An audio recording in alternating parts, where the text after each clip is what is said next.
Boa noite, muito bem. Hi everybody.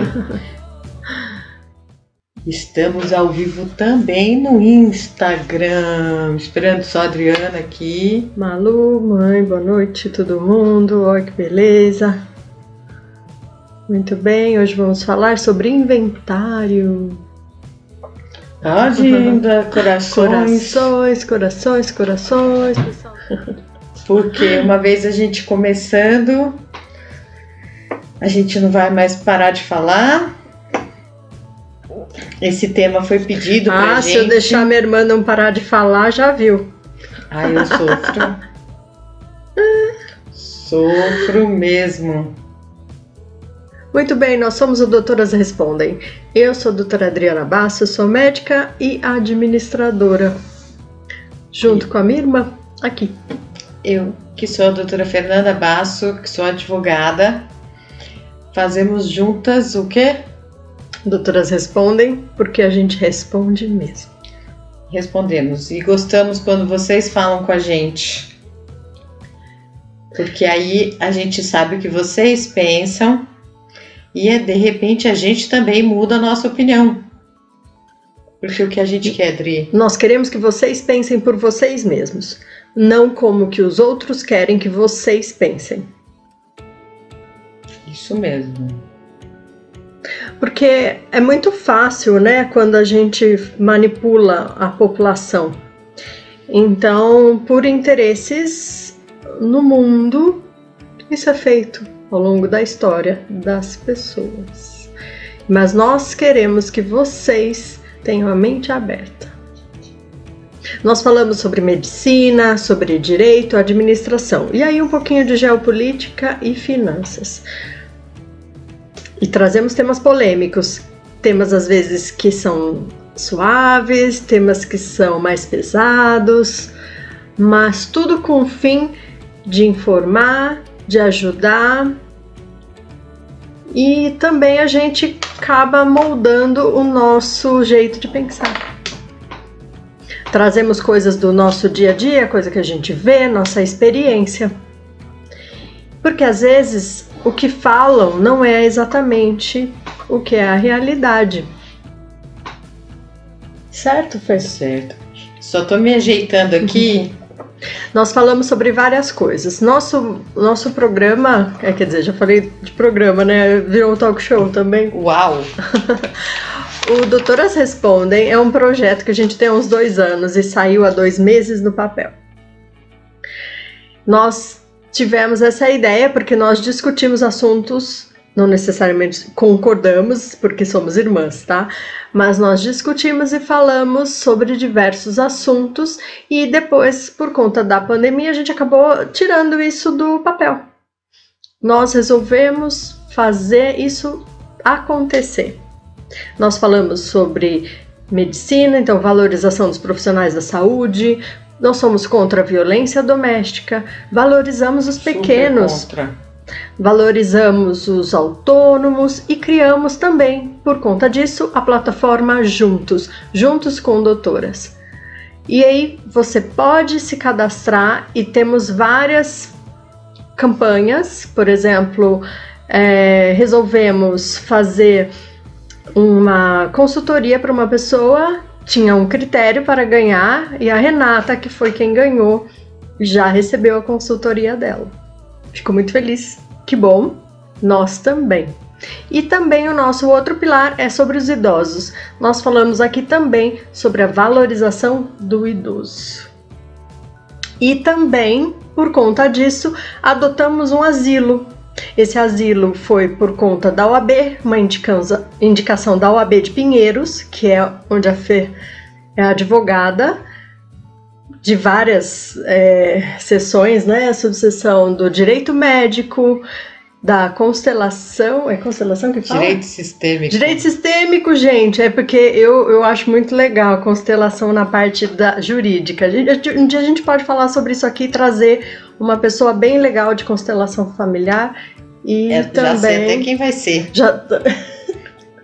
E ela, se tiver vendo, se ela tiver aqui, já vai saber que é ela. Já sabe. Ótimo. Então, dessa OAB que foi adotado o asilo aqui em Embu, e a gente já levou doações de cosméticos, comida, frutas do CEAGESP que a gente ganhou, e uma banda, a Banda Quarentena, que também surgiu na quarentena, somos parceiros, e eles também adotaram a ideia, fazem lives e arrecadam para o asilo. Fizemos também uma live com a doutora Esperança, que é da Fábrica do Sorriso. Fábrica de Sorrisos. Fábrica de Sorrisos. E a gente adotou essa ideia também, que foi muito legal, de levar para os hospitais ou levar para creches, levar para muitas pessoas que precisam de doação. Não é que você precisa doar, tá? Às vezes um tempo seu que você doa já é uma doação, não precisa ser em dinheiro ou em bens, né? Mas o seu tempo já é uma doação e todo mundo precisa, nem que seja de uma palavra. Muitos psicólogos, amigos meus, psicólogas, amigas minhas, estão fazendo atendimento nesse momento para poder ajudar as pessoas que precisam. Certo? Sim. E hoje vamos falar sobre inventário. Outro dia a gente falou sobre testamento vital. São coisas distintas. Vamos diferenciar então, né, Fê? Que a advogada aqui é ela, né, gente? Eu sou médica administradora só. E ela é a advogada. Muito bem, e aí? Vamos lá. Tá parecendo meu pincel. Eu tô ficando um pouco meio complicada aqui na minha orelha, porque eu tenho um fone de ouvido do Face e outro fone de ouvido aqui que é do Insta. A minha voz, né? Acho que eu tô ficando meio louca, eu tenho que tentar desfazer a história. Que eu coloco... Já tem um monte de pessoa aqui no Face, hein? Ó, que beleza. Eu só coloco mesmo para eu poder conseguir entender se o som para vocês está bom mesmo ou não. Então vamos lá. E hoje a gente vai falar sobre inventário. Inventário na administração é quando a gente conta peças, conta o estoque.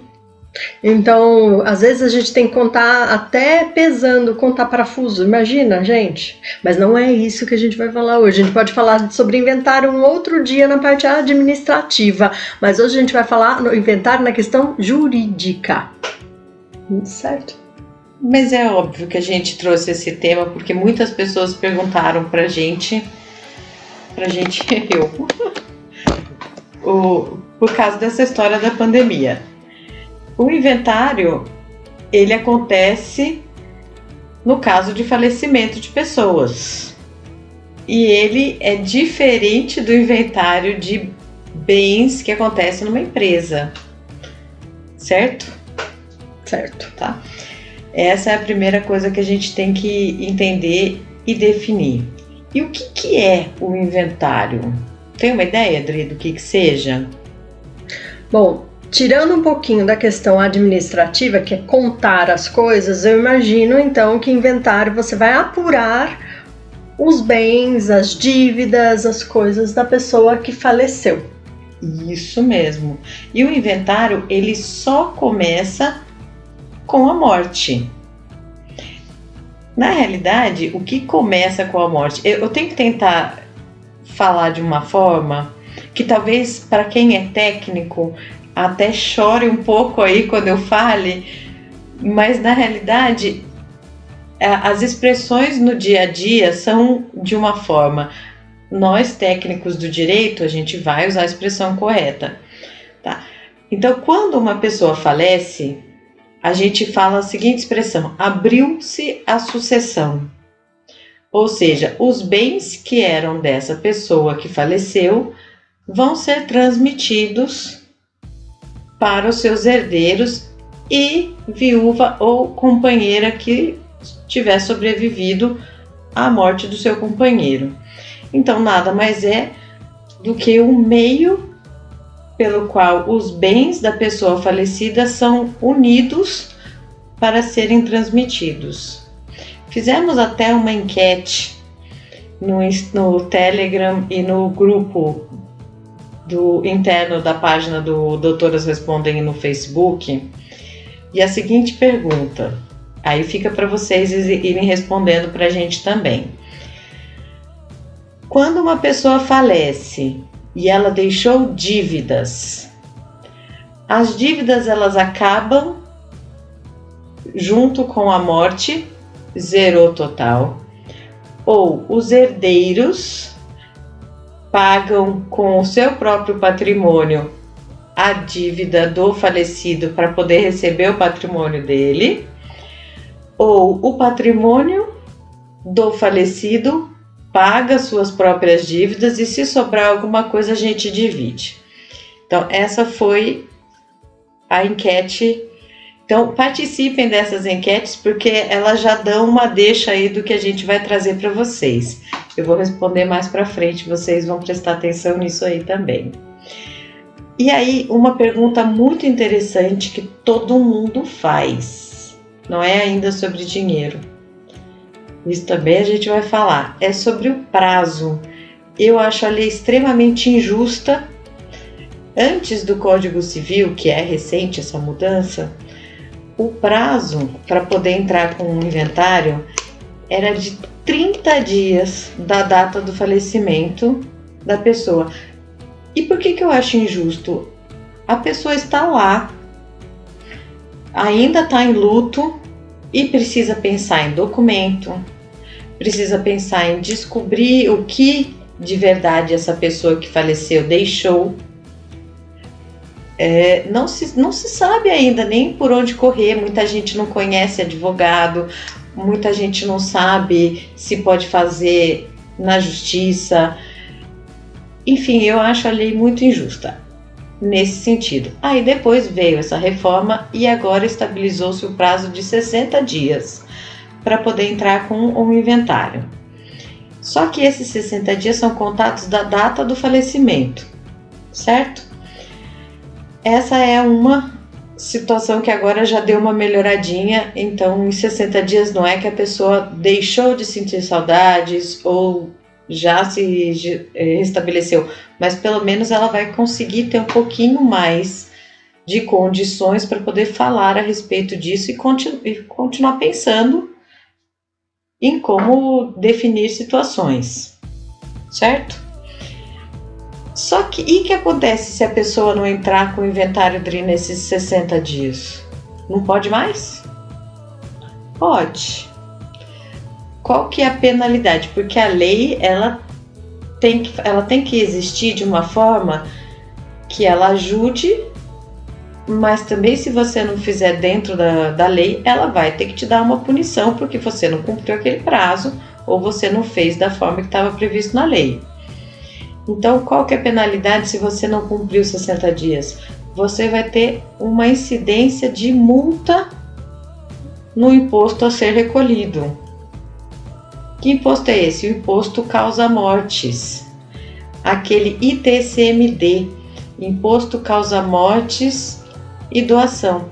E teve até um tempo atrás que a gente trouxe também aqui que estavam querendo aumentar a alíquota no estado de São Paulo para esse imposto, que é de 4%.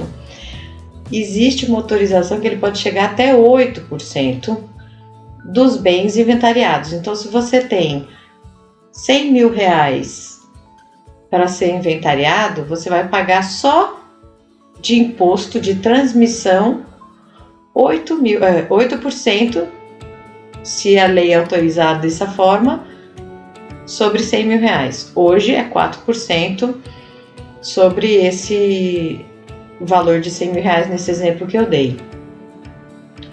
É muito dinheiro. E se eu não tiver esse dinheiro para poder fazer o inventário e pagar o imposto? Você pode fazer o inventário do mesmo jeito e você pode pedir para o juiz uma autorização de venda de algum bem para poder fazer a quitação deste imposto e aí regularizar toda a situação. Muita gente não faz o inventário, por quê? Porque não tem o dinheiro mesmo para poder pagar o imposto.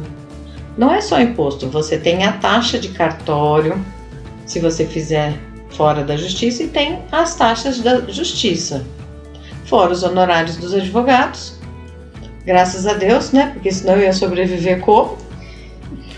E também tem os impostos para serem pagos. Tá?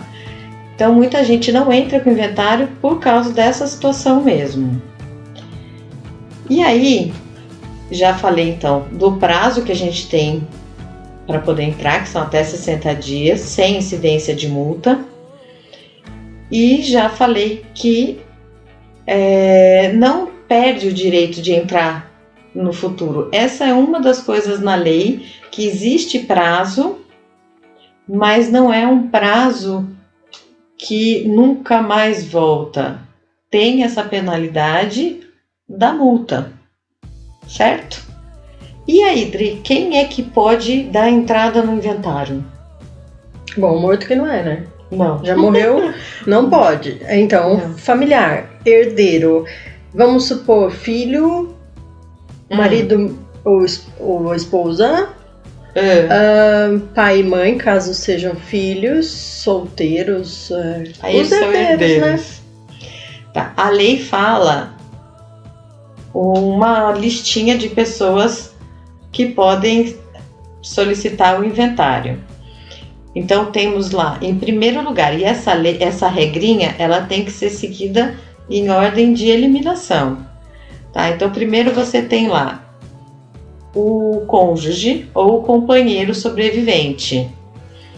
No caso de impossibilidade do cônjuge, aí são os herdeiros. Mas vai entrar. Peraí. Vai até um advogado. O advogado vai fazer. Fala passo a passo, porque, por exemplo, morreu. Aí, quando falece, tem que ter um boletim de ocorrência. Faleceu em casa ou no hospital? Se faleceu no hospital, também tem que ver se vai para o SVO ou se já vai ter a declaração de óbito do hospital. Para a gente que está prestando atenção no inventário, essa parte para a gente já não é o que a gente precisa. Ah, tá. Para o inventário, o que a gente precisa? Ou da declaração de óbito, porque a certidão de óbito ela não fica pronta imediatamente. Você recebe uma declaração do óbito no hospital ou no local onde... Aí tem que levar na delegacia, fazer um boletim de ocorrência de que faleceu. Não precisa de BO. Não? Não, tem essa declaração, aí no cartório tem a emissão da certidão. Tá. Com esse documento, a gente já pode fazer a abertura do inventário. Você não precisa saber todos os documentos, isso eu ia falar mais pra frente, mas já que você entrou nessa... É porque eu tava desde a questão de estar no hospital, faleceu. Aí o familiar vai para onde? Né? O familiar vai receber a declaração do óbito e vai levar pro cartório. Vai conseguir esse documento que é a certidão de óbito. Com essa certidão de óbito, a gente entra com um pedido de inventário. Quem pode dar entrada no pedido de inventário? Aí era onde a gente já estava falando. Pode ser tanto o cônjuge ou o companheiro que sobreviveu ao falecimento do decujus, porque tem vários nomes para o falecido no direito. A gente pode falar decujus, inventariado, falecido, autor da herança. Tá? São vários nomes. No direito a gente tem várias formas de chamar a mesma pessoa. Né? E aí, assim, o advogado vai fazer o quê? Uma petição para ir no... Calma. Onde? Então, aconteceu o óbito. Você levou o documento para o cartório, conseguiu essa declaração do óbito e vai ficar com um comprovante para poder retirar depois a certidão de óbito. Você vai entrar em contato com o advogado para poder dar andamento nesses trâmites. Ah, mas o meu familiar falecido não deixou bens. Será? E se você não souber? Então, o cartório faz um levantamento? Não faz. A única forma que você tem de descobrir se o falecido deixou algum bem é fazendo uma pesquisa no judiciário. através de processo no judiciário e não no cartório. Eu vou falar disso também mais pra frente. Então, vamos lá, Adri. A pessoa faleceu, conseguiu o documento, tá dentro do prazo de 60 dias, é cônjuge ou companheiro sobrevivente, é herdeiro. Herdeiro pode ser o filho ou os pais, que são herdeiros descendentes ou ascendentes. Não tenho filhos, eu não tenho herdeiros. Você pode ter herdeiros os pais, e os pais são concorrentes com seu companheiro ou com a sua esposa, tá? Ou esposo ou esposa. O que é concorrente? Que herda em igualdade de condições. Existe uma fração. Quando é herdeiro de filho, aí herda em igualdade de condições. Quando é herdeiro ascendente, aí já tem umas outras regrinhas para poder seguir. Você viu que é muito detalhe, né, gente? Não é assim, morreu, passa a escritura da casa. Não é assim, não. Não, e esse tema ele não veio para cá por acaso, porque as pessoas acham que é tudo muito simples. E o quanto de gente que pega o imóvel e vai ver e o imóvel está ainda no nome da bisavó. Nunca ninguém fez nada de documentação a respeito do inventário, né, dos bens do falecido. E aí a coisa vai rolando e você não vai conseguir vender aquilo nunca. E quanto mais você enrola, pior fica. Aí tem gente que já fala, então não vou nem mais fazer inventário, já vou entrar com o uso capião. O uso capião é muito mais complexo e demanda muito mais coisas. Mais tempo, não é? Muito mais regrinhas para você dar entrada num uso capião do que fazer o inventário, que era a forma correta. E mais, à medida que as pessoas demoram para poder fazer o inventário, imagina assim numa família, pai, mãe, 2 filhos. Cada filho teve mais 2 filhos. Se o filho, primeiro, não os netos, os filhos, um deles morreu, os filhos deste falecido entram como herdeiros no lugar do filho. Deu para entender então, o exemplo? Vamos supor, se eu não tenho um filho, aí os meus herdeiros são os meus pais, certo? Sim, tá. E as suas irmãs, sim, porque também na ausência também. Tá. Aí se eu tenho filho vai concorrer com irmãs e pais. Não. Aí irmãs já saem da história. Aí já sai da história, porque você tem filho e ele é seu único herdeiro. Mas aí se eu tenho 2 filhos, um morre e o outro não morreu. É tudo desse que está vivo. Que ainda vai concorrer com os meus pais. Não. O filho é herdeiro sozinho. Só volta mesmo para os seus pais no caso de você não ter herdeiros sucessores. Porque os pais são herdeiros ascendentes, né, e não descendentes. É muito detalhe, gente. Vocês não têm ideia de como é complicado. O problema é quando pula um. Então, por isso que eu falo, as pessoas acabam deixando de fazer os inventários e no meio do caminho... Outro vai falecer junto, já vai pensou? tendo um monte de óbito. E aí aquilo não falece em janeiro, entra em inventário em março, aí em abril falece outro, aí você tem mais 2 meses para esse aqui, mas aí não fez aquele anterior. Olha que bololô que ficou. Então, e aí pode piorar. Porque imagina que... A cada 3 meses um? Não por isso. Mas se você faz o inventário de uma pessoa na cidade de São Paulo, aí a outra pessoa da família, que seria uma herdeira, mas mora em Botucatu, então o inventário dela vai tramitar em Botucatu. Só que os bens, eles coincidem. Então o inventário em um lugar pode ficar suspenso até que o outro seja resolvido.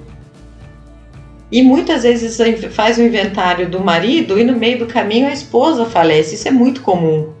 E aí o que acontece? Trava? nessa situação é mais interessante, porque o inventário do cônjuge que veio a óbito depois pode ser feito no mesmo processo do falecido primeiro. Tá. Entendeu? Entendi. Aí junta tudo, porque se os bens são coincidentes, se coincidem. Né? Faz sentido. Isso acontece muito com um casamento com comunhão total de bens. Uhum. Tá?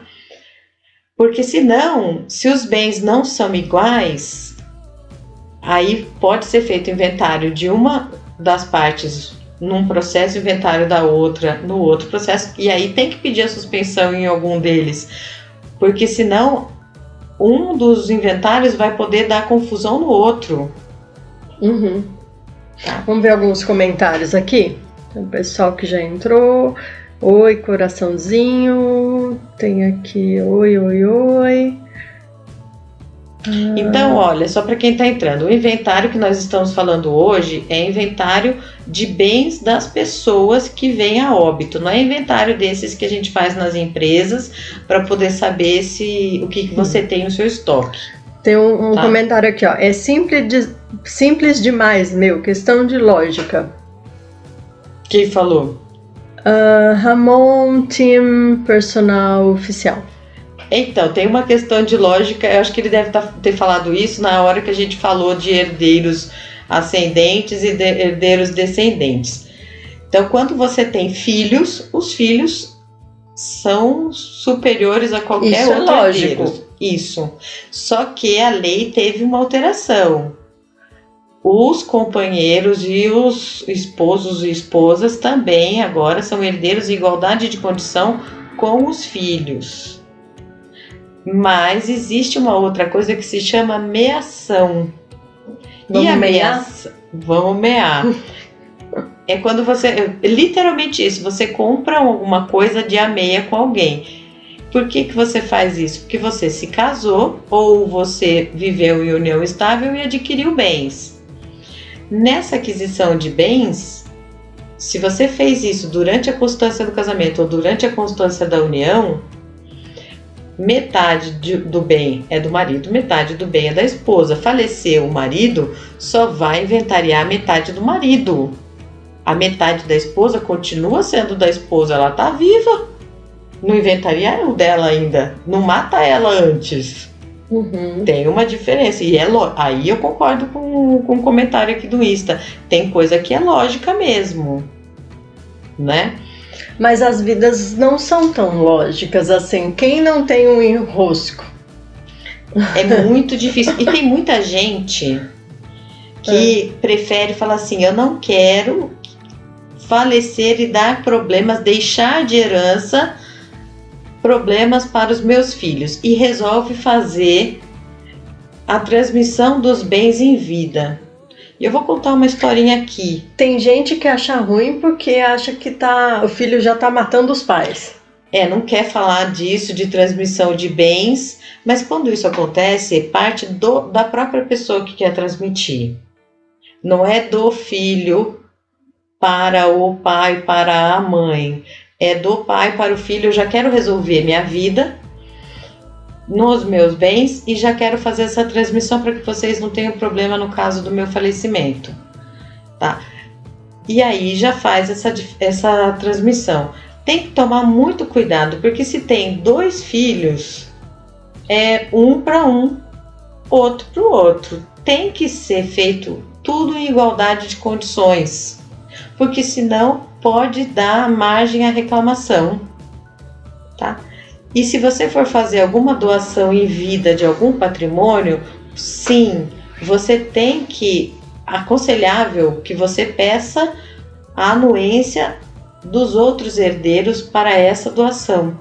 Se eles estão cientes e anuem, eles não podem reclamar no futuro. Uhum. Tá? Então daí vai ser o que a gente diz, ato jurídico perfeito e acabado. Tá? Voltando mais um pouco no que a gente estava falando. Então, a gente tem uma regrinha na lei das pessoas que podem entrar com inventário. Então, prestem... E se for... Deixa eu te perguntar um negócio. Se for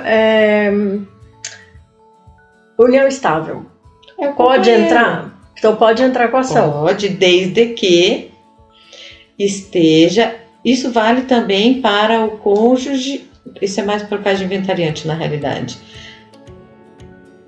Pode pedir, porque vai ter o interesse no patrimônio, mas não pode solicitar o cargo de inventariante se não estiver vivendo junto com a pessoa falecida no momento do óbito.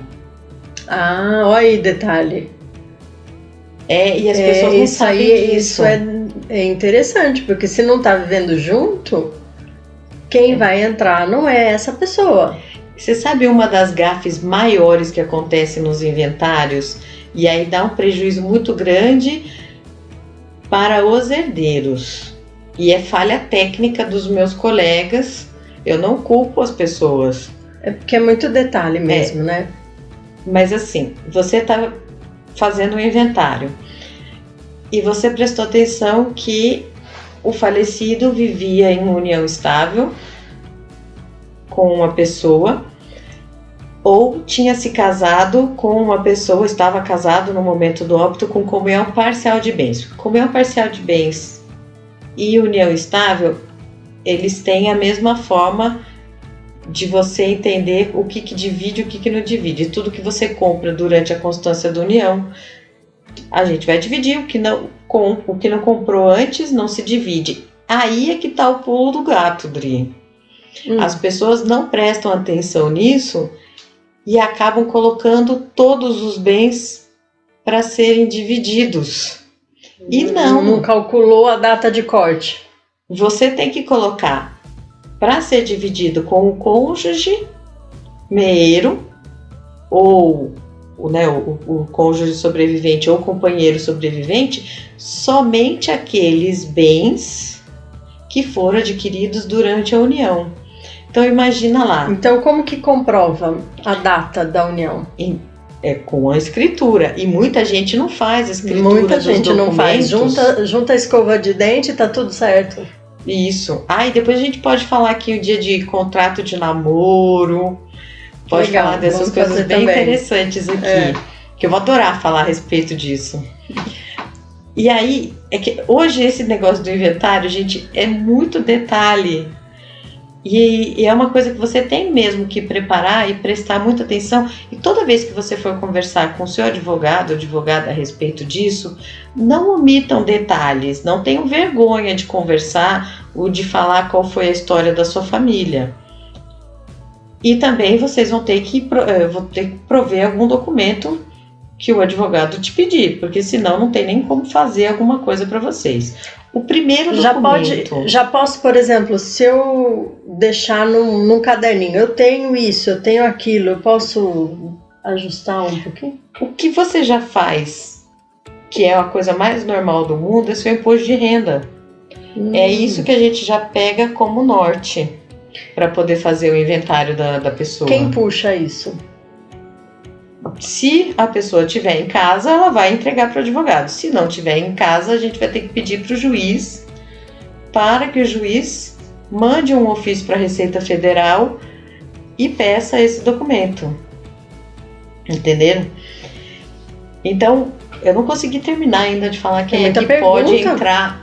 Eu não consegui falar quem pode pedir o inventário, que isso eu quero uma coisa muito importante para falar para vocês. Além de ser o cônjuge ou o companheiro, depois pode ser os filhos, também eles podem, esse rol não é em ordem de sequência mesmo, ele pode ser qualquer um, inclusive os credores do falecido podem pedir a abertura do inventário. Mas aí quem paga o imposto de transmissão? Ele pede e coloca lá para o juiz e vai chamar os herdeiros. Ele vai falar, olha, o fulano morreu. Mas ele me deve. Garante aí na abertura do inventário que eu sou credor. E aí tem que comunicar a todos os herdeiros. Então, assim, por isso que eu coloquei aquela pergunta na enquete. Quando alguém morre, a dívida morre com a pessoa? Aí você vai falar assim, tinha seguro? O seguro cobria isso? Aí a gente não sabe, mas A via de regra, via de regra não. A pessoa morreu, os bens que ela deixou tem que pagar as suas dívidas. E se sobrar alguma coisa, aí sim, divide para os herdeiros. E mais, os herdeiros que aceitarem a herança, aceitam a alegria e aceitam a tristeza. Não é só casar na alegria e na tristeza, é na herança, na alegria e na tristeza.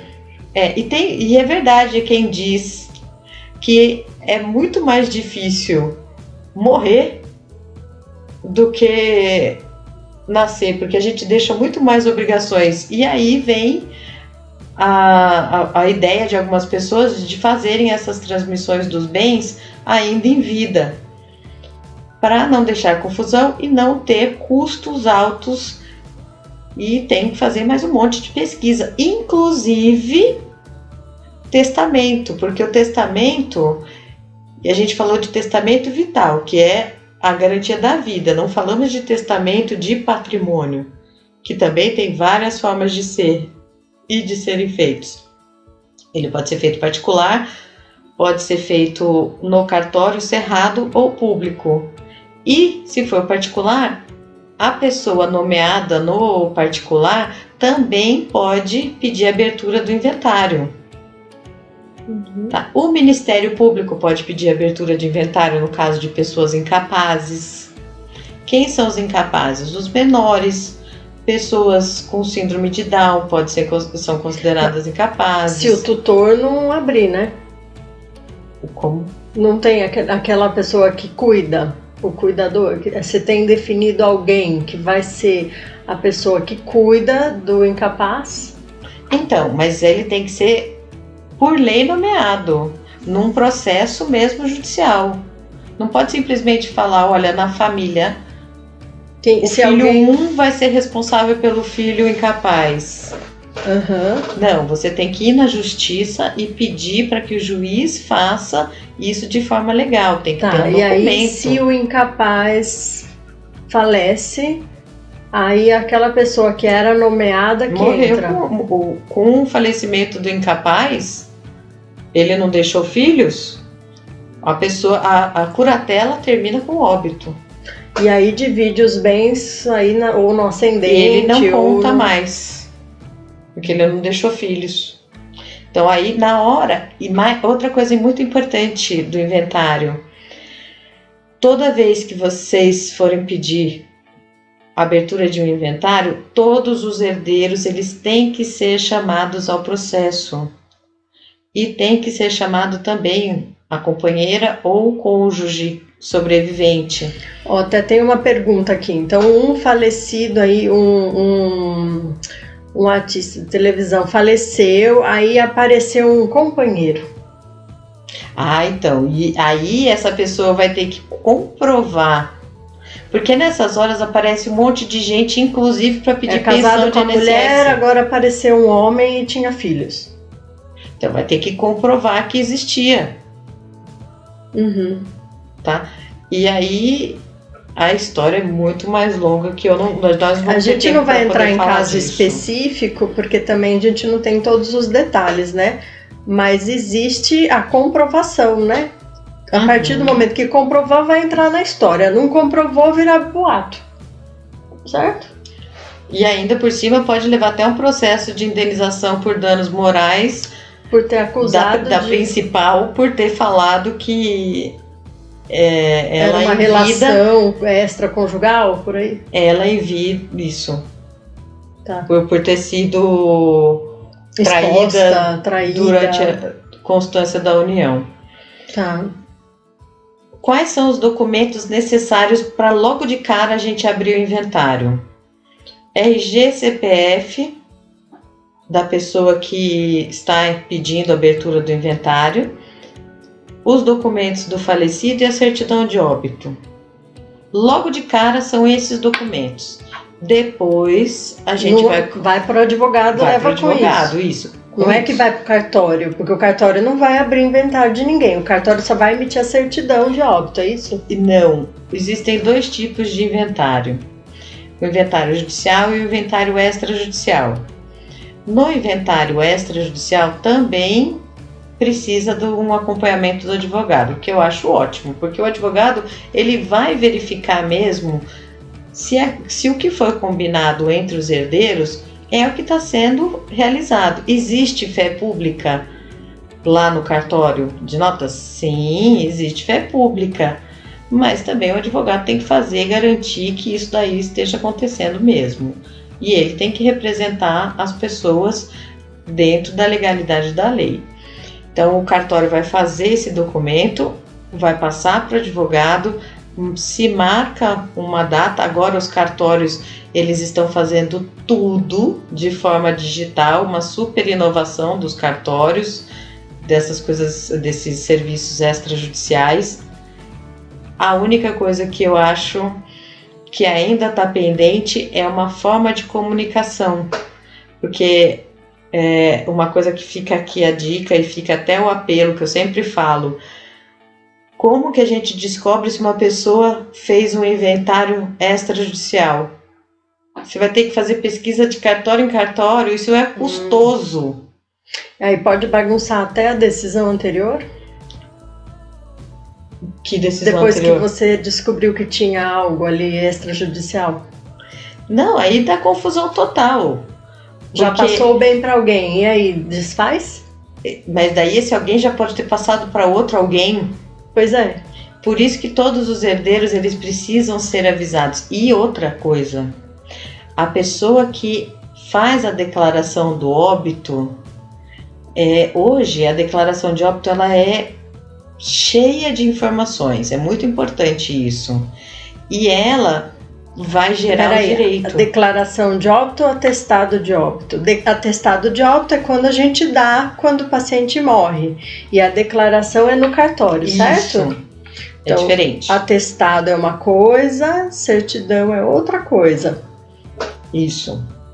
A pessoa vai no cartório. Ufa, responde certo. Com esse documento emitido pelo hospital, pelo médico, enfim, o herdeiro ou a pessoa interessada ou a pessoa que está lá responsável vai lá no cartório, faz a declaração. O que ela vai declarar? Fulano de tal, casado, solteiro, viúvo, deixou filhos. Geralmente se coloca o nome dos filhos. E é importante que se coloque sim o nome de todos os filhos. Se deixou dívidas, você não precisa falar se você sabe ou se você não sabe. Porque, a não ser que você acompanhe mesmo a vida da pessoa e consiga declarar, porque você é responsável pelo que você declara. E muitas vezes, se você deixa de declarar a existência de um dos filhos, o que acontece muito nessa relação de famílias híbridas, pai e mãe casou, se separaram, o pai casou com outra, teve filho, a mãe casou com outro, teve outro filho e a família começou a crescer. E o filho de um passa também a ter igualdade de condições de herança com o filho do outro casado. De repente aparece no meio, quando vem o falecimento aparece. E geralmente o filho que é tido não na constância da união, por fora do casamento ou antes da pessoa se casar, não é tão aceito na família que vem depois. E aí acaba que na declaração pode não constar o nome desse outro filho. Aí ele vai poder reclamar. Então, mas até ele reclamar, ele já pode ter perdido muito direito. E a pessoa tem que ser responsabilizada na hora de fazer a declaração. Um dos direitos mais importantes que a pessoa vai perder logo de cara é pensão do INSS. Tá? E tem um caso lá no escritório que eu acho uma mega sacanagem. E é exatamente nesses termos. É um filho que não era do casamento, os filhos do casamento não aceitavam que o pai tinha tido um filho depois extraconjugal? Tinha separado só de corpos, mas não no documento mesmo. Então, para vias de legais, ele era casado. Isso. Aí os filhos não aceitavam esse outro irmão e não colocaram na certidão de óbito. Então esse outro irmão que não foi colocado, ele sozinho ir até o advogado requerer seus direitos. Pode pedir até abertura do inventário, porque ele é tão filho quanto. Ou reabrir. Não é reabrir, ele pode abrir a sucessão. Mas um abriu e o outro também. Aí existe na lei algumas regrinhas para ver quem abriu primeiro, qual vai ser o processo que vai continuar, em qual fórum. Existem várias outras coisas para a gente poder prestar atenção, porque senão vira uma bagunça jurídica, né? Dois abrindo, inventário para tudo quanto é lado. Aí vai passar a escritura da mesma casa para duas pessoas diferentes? Não pode, né? Tem que ter uma coerência. E nesse caso, que o filho fora do casamento não foi colocado na certidão de óbito, o que aconteceu? Ele foi no INSS porque ele recebia pensão por morte, dividida com a esposa, que era esposa no papel, mas não era na vida real, tá? Porque eles não haviam se separado. Ele não conseguiu obter a pensão por morte do INSS. Então imagina uma pessoa nova, que tinha menos de 21 anos de idade, porque até aí que vai a pensão por morte de filhos, ou a não ser que seja incapaz. Ele perdeu isso, perdeu até a condição mesmo, às vezes era daquilo que ele vivia. Sim, nossa. E a viúva recebeu tudo. O que ela fez? Além de ter feito uma declaração mentirosa, recebeu todo o dinheiro e agora não quer devolver o dinheiro pro rapaz. No que depender de mim, vai devolver sim, porque eu vou brigar por isso. Já fica a dica aí, se você estiver assistindo, saiba que eu vou lutar pelo direito do meu cliente, porque é muita sacanagem. Tá, e aí, Dri, quando a gente abre um inventário, a gente tem que nomear uma pessoa responsável. Quem que é essa pessoa? Como é que se chama? Não necessariamente, tá? Porque você pode... Uma série de pessoas podem abrir um inventário. Pode ser até o credor, pode ser o Ministério Público, pode ser um credor do herdeiro. Então, um monte de gente pode pedir abertura do inventário de um falecido, mas não necessariamente vai conseguir ser o inventariante, que é a pessoa responsável por zelar por todos os bens, por reunir todos os bens e levar a conhecimento do juiz. E aí, muitas vezes as pessoas não abrem o inventário porque moram na casa que vai ser inventariada, e se tiver que sair da casa ou pagar para os irmãos, não vai ter o dinheiro. E se precisar vender, vai ficar bloqueada a casa. Outra coisa que é muito importante eu dizer para vocês, gente, desculpa, tem muita coisa para contar, muito detalhe. A partir do momento que uma pessoa falece, e é muito comum isso daí acontecer, um dos filhos tem a senha do banco do pai ou da mãe que faleceu. Vai lá no banco e cata todo o dinheiro. E não conta para os outros herdeiros. É legal fazer isso? O banco vai saber que a pessoa faleceu e vai bloquear essa conta? Se você tiver a senha, você vai lá e vai tirar, porque a senha, nós já falamos disso aqui, ela é pessoal e intransferível. Então, se você deu para um dos seus filhos, porque é a coisa mais comum, um idoso pedir ajuda, né? Vai lá no banco, tira o dinheiro da minha aposentadoria, e aí o que acontece? Tirou o dinheiro, esse dinheiro muitas vezes nem vai aparecer no inventário, porque as pessoas não vão saber, os outros herdeiros, e aí não teve uma divisão equânime entre os herdeiros. Então, o correto, faleceu a pessoa, a gente chama isso de abertura de sucessão. Para tudo, bloqueia todos os bens, não mexe em nada. O duro é a demora, né? Só abre quando fecha. A lei tem prazo para poder começar o inventário, para poder terminar o inventário. Mas o que acontece? Se você tem uma família, 3 filhos, no inventário eles não concordam com a divisão dos bens, o que vai ter? Cada um dos filhos vai nomear um advogado. Aí pronto. Cada advogado vai querer brigar pelo interesse dos seus dos seus clientes. Aí vira um rolo só. Eu tenho então, aí assim, que tá inventário desde 95. Então, 2005. aí você tem o inventário, os bens, 3 advogados, cada advogado vai ter os seus honorários, certo? Cada um é responsável por É pagar muito o honorário mais, dos seus filhos. é muito dos mais seus clientes. custoso isso. Sim, mas não necessariamente, Dri, os herdeiros vão estar de comum acordo. Claro, isso briga acontece mesmo. Acontece. Ainda mais quando envolvendo envolve dinheiro. claro. Tá. Ó, tem pergunta aqui. Se a pessoa morreu logo depois de tudo inventariado, aparece um outro filho suposto pedindo direitos. Não foi registrado. Dá para fazer DNA depois do pai morto? Pode, você pode pedir o reconhecimento da paternidade pós-mortem. E você pode fazer com uma forma... Questão de exame, Isso. ou questão de exame em relação aos outros filhos, se tem Você alguma pode fazer semelhança DNA. de DNA. Você pode fazer o DNA pedindo exumação do corpo, você pode pedir através do DNA dos seus irmãos, se for... É meio complexo de falar de irmãos, porque aí não são do mesmo pai e mãe. Eu não sei até que ponto na medicina isso deve ser... Existe uma similaridade, mas o ideal é se conseguir alguma eu prefiro peça sempre do exumação. Eu sempre prefiro fazer assim. E quando acontecem essas coisas, o inventário não vai andar. Tá? E aí, por isso que começa fica a ter esse monte de continua demanda. bloqueado. E se você está em dificuldade financeira num momento como agora, por exemplo, e aí, tem algum pedido para você acelerar, liberar algum bem?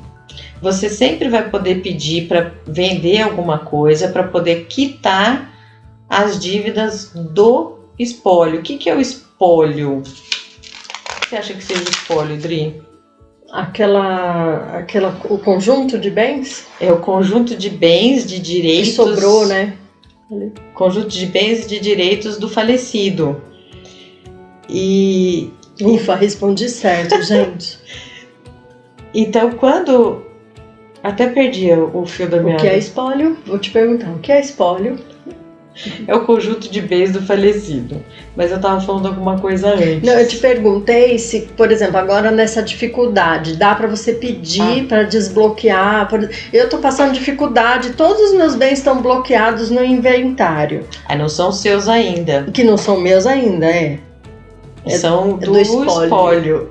E desse ser espólio. Isso. O espólio, ele também tem obrigações e tem direitos. Porque ele é o conjunto dos bens. Mas não tem CPF, né? Não. Mas está lá no processo. O que vai acontecer? Imagina que um inquilino de um dos bens deixados pelo falecido, que compõe o espólio, né, o conjunto de bens, ele para de pagar ou precisa pedir o despejo. Quem que vai fazer isso? O inquilino está em dificuldade na pandemia, aí não consegue pagar. E o bem é do falecido? Espólio. Aí você vai entrar em contato com a administradora vai ver quem que é o responsável por aquele imóvel e vai tentar uma composição. Mas no caso do inquilino não estar pagando, quem vai ter que dar o andamento nesta situação? Vai ter que ser o inventariante, que é o responsável pelo espólio, e aí ele vai zelar pela continuidade dos bens e trazer o dinheiro para dentro do processo de inventário. Um inventariante que é muito bem diligente, que faz certinho o trabalho, que é muita responsabilidade, ele consegue fazer o inventário andar muito mais rápido e ainda consegue muitas vezes fazer os bens do inventariado aumentarem durante o processo de inventário. Então, assim, é uma cooperação entre as pessoas. Uhum. Tá. Administrando bem, vai bem, né? Porque muitas vezes a pessoa não tem o dinheiro, mas tá lá depositado na conta. A pessoa, outra coisa fez render, tinha uma aplicação financeira, ela vai entrar como os bens para serem inventariados entre todos os herdeiros.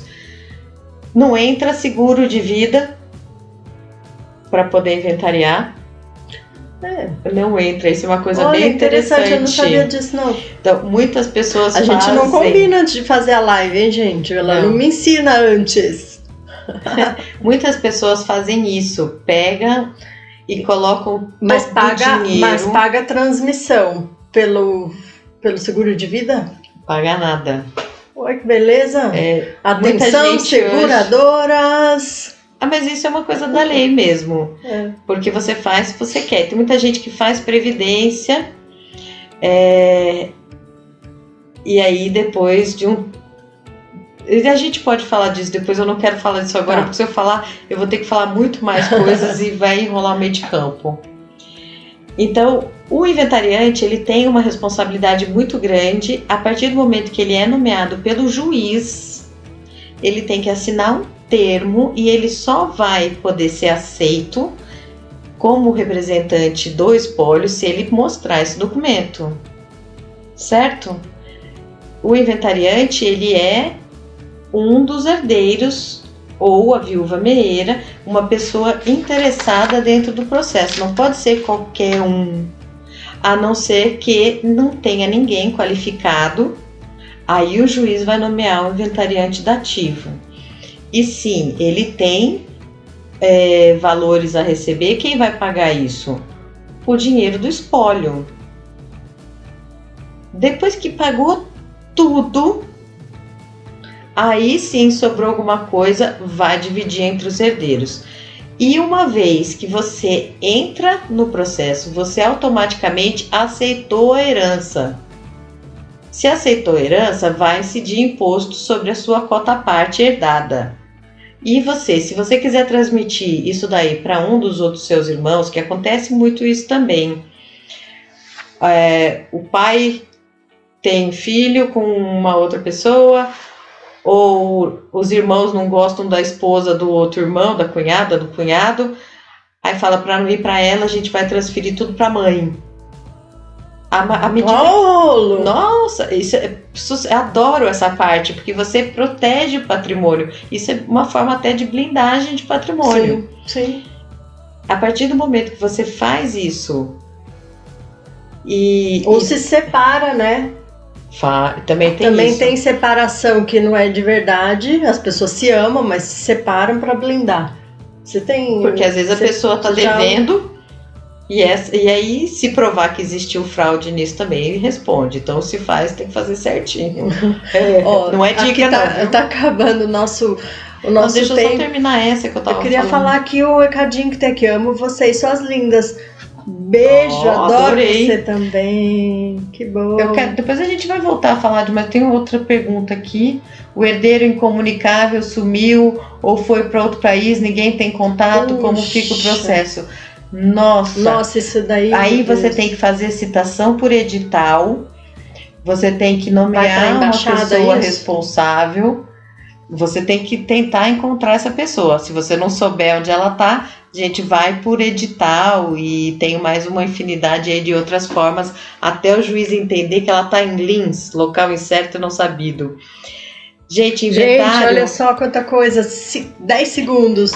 Adoro todos vocês aqui. Tem uma pergunta sobre o cabelo de homens por aí. Ah, meu Deus do céu. Olha, muito obrigada pelo pessoal do Face. A gente volta a falar de inventário. Do Insta, desculpa.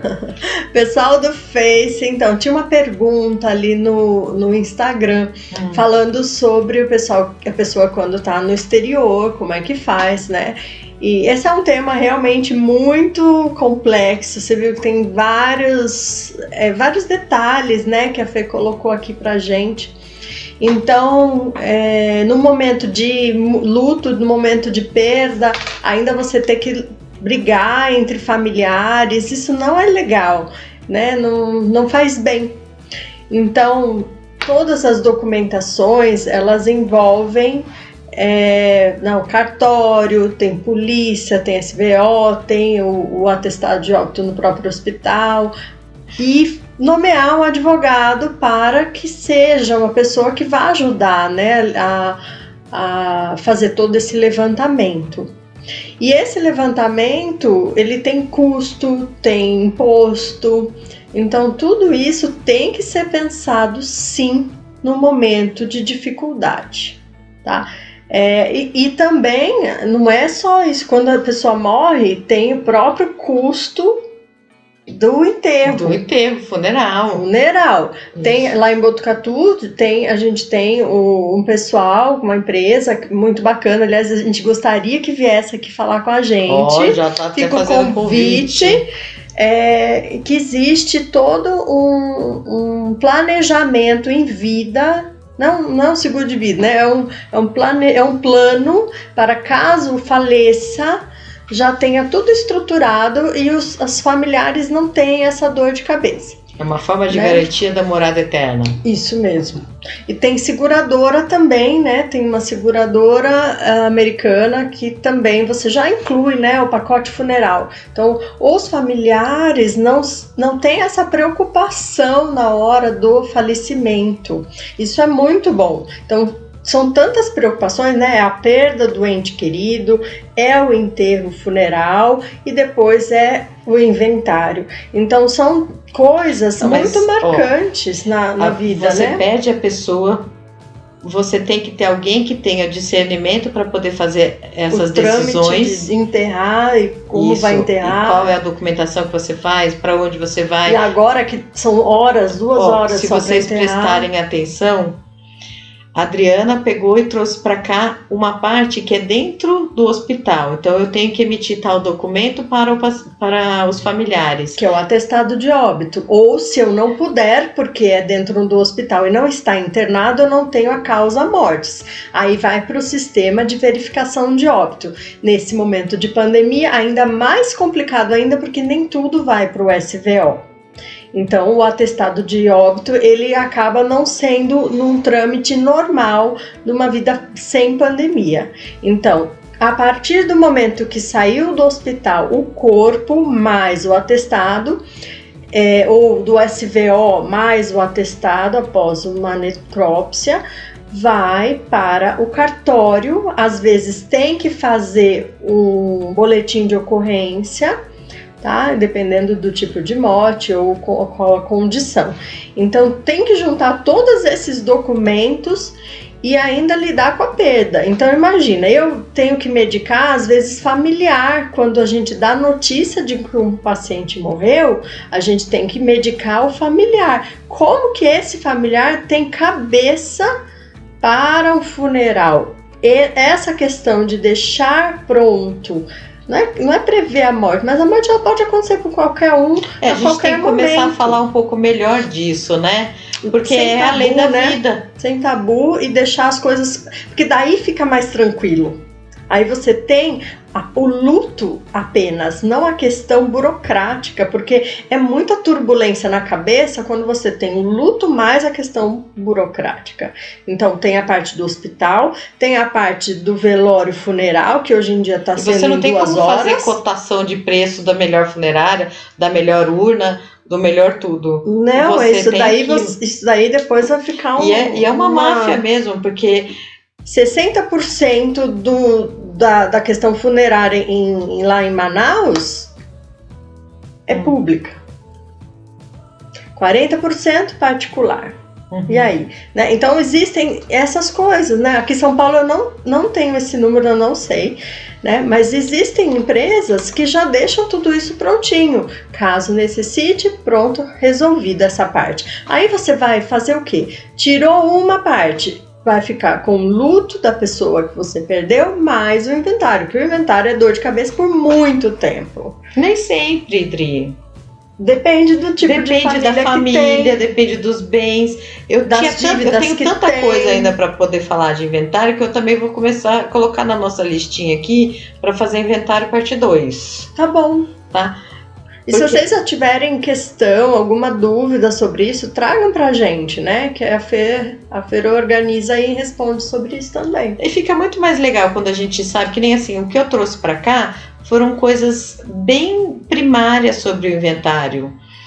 Quem pode fazer, qual é o tempo que pode fazer, vai ter o imposto, a pessoa vai responder com o próprio bem? Não, o próprio falecido responde com os bens dele. Se sobrou alguma coisa aí, a gente divide, tá? Então são coisinhas e detalhes que muitas vezes as pessoas não prestam atenção e não entendem como é que isso daí faz.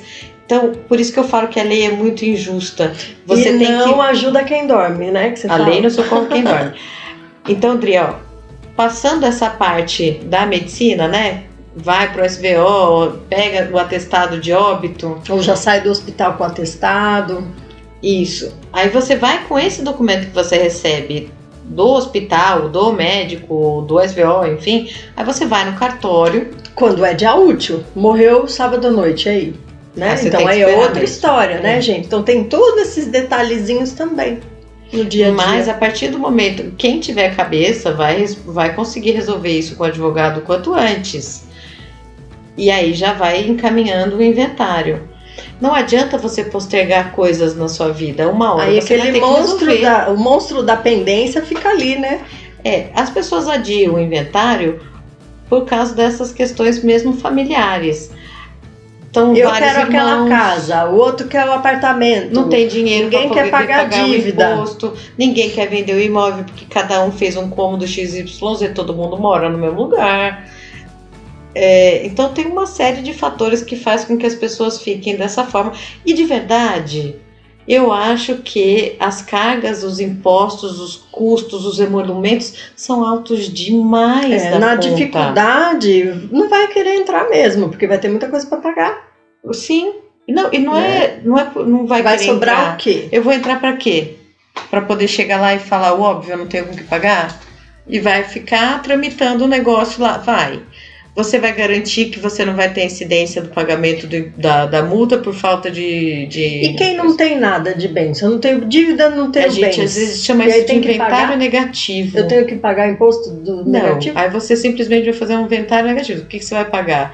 Os honorários do advogado e despesas de cartório, caso seja extrajudicial. Então mesmo assim tem despesa. Quem não tem nada, mas mesmo daí assim minimiza bem. Sim, minimiza bem porque você não vai pagar imposto.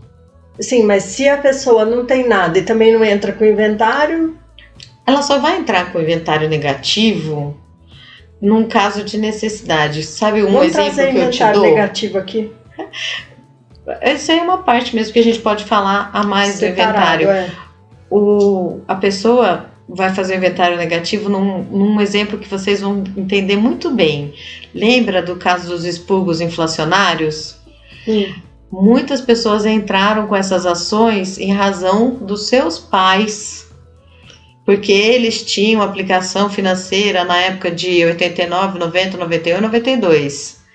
Aí na hora de receber, o juiz falava, prove então que você tem parentesco e que essa pessoa está mesmo morta.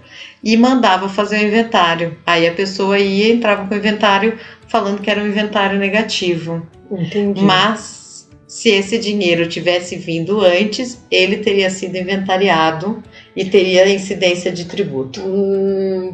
Tá, entendi. Olha só, essa é uma... Mas se você não fizesse o inventário negativo nessa época, porque você só vai conseguir falar que tem dinheiro se você conseguir fazer o processo dos expurgos inflacionários. Se você não fez, você não vai receber. Se você recebeu, todos os herdeiros vão ter que participar desse processo dos expurgos inflacionários. Por isso que tem que fazer o inventário negativo. Gente, eu sei que não é fácil morrer, não é fácil a perda, não é fácil o funeral, não é fácil o inventário. Então é melhor organizar bonitinho para que isso daí não vire uma perturbação maior. E não seja mesmo tabu. Acho que é legal conversar disso. Claro. Né? Eu já passei muito conversando a respeito dessas coisas comigo mesma, porque era difícil falar da morte. Claro. É uma coisa que vem, mas a gente nunca ninguém voltou para contar. Né? Bom, gente, é isso. Hoje, sabadão, tema bem tenso, bem importante. E amanhã a gente está de volta com outro tema muito interessante. Tudo de bom para vocês e até amanhã. Já estou com saudades. Muito obrigada por estarem com a gente neste sabadão. Amém. Tchau. Até amanhã. Tchau, tchau.